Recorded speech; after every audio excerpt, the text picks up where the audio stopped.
নমস্কার বন্ধুরা, তোমরা সবাই কেমন আছো? আশা করি সবাই ভালো আছো। আমরাও ভালো আছি। অনেক দিন কোথাও যাওয়া হয় না, তাই ভাবলাম যে একটু কোথাও ঘুরে আসি। তাই আমরা ঘুরতে যাওয়ার জন্য বেরিয়ে পড়লাম। আজকের ওয়েদারটা একটু মেঘলা থাকার জন্য চারপাশটা খুব ধোঁয়া ধোঁয়া লাগছিল। टेम्पल है क्या?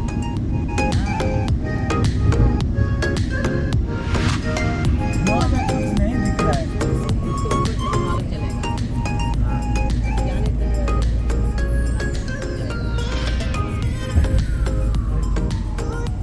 তো যেতে যেতে দেখলাম আমরা একটা ড্যাম, আর সেখানেই একটা পার্ক মতো করা আছে।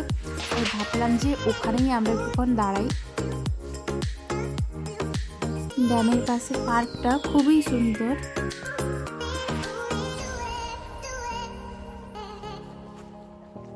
বানর আছে।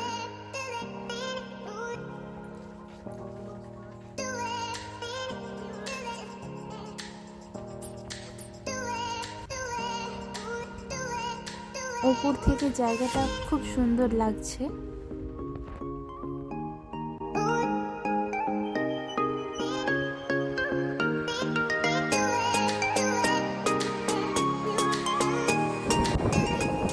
এটা হচ্ছে এখানকার সবচেয়ে বড় ড্যাম। चल पवन जाएगा।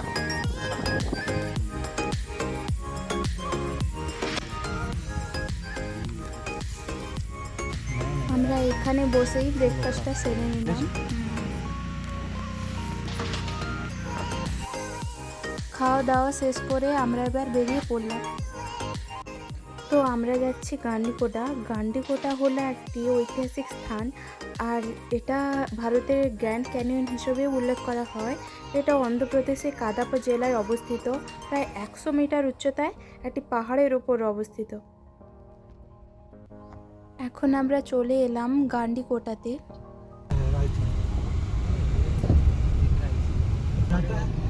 এটাই হলো গান্ডিকোটা ঢোকার মূল প্রবেশদ্বার। আর সামনেই যেটা দেখতে পাচ্ছ ওটা হচ্ছে ওয়াচ টাওয়ার।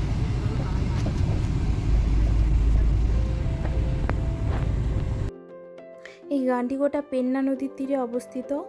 গান্ডিকোটা একটি তেলুগু শব্দ, যা গান্ডি মানে গর্জ আর কোটা মানে দুর্গ থেকে এসেছে।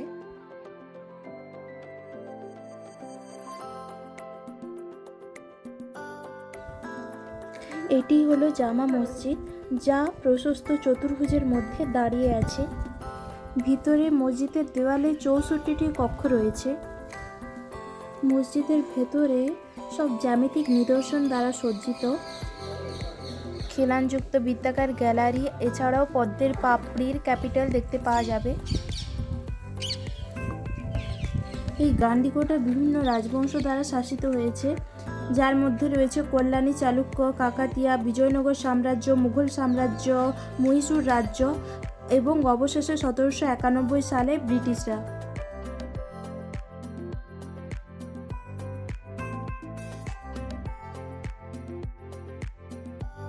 এখানে দেখতে পাবে দেওয়ালের গায়ে গায়ে কত সুন্দর ডিজাইন করা। এখানকার মহিমা ফরাসি পর্যটক জিন বাপস্টিক টাভারনিয়ারকে মুগ্ধ করেছিল।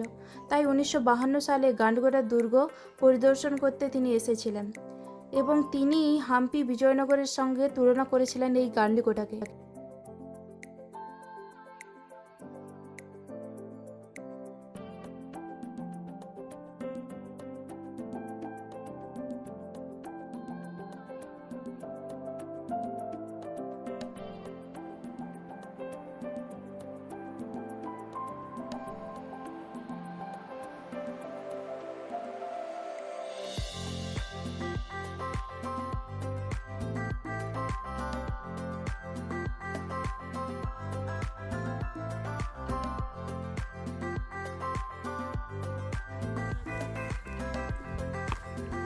আমরা এবার যাচ্ছি পেন্না নদীর খোদাই করা একটি গিরিখাত দেখতে।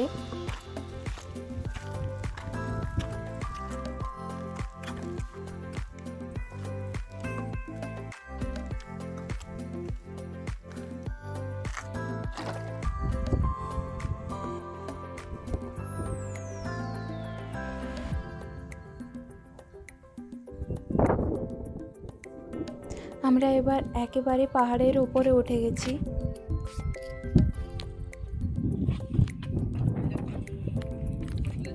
ছোট্ট উপরে উঠে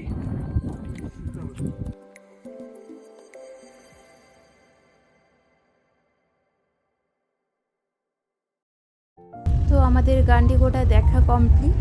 এবার আমরা বাড়ির পথে রওনা দিচ্ছি। वो वाला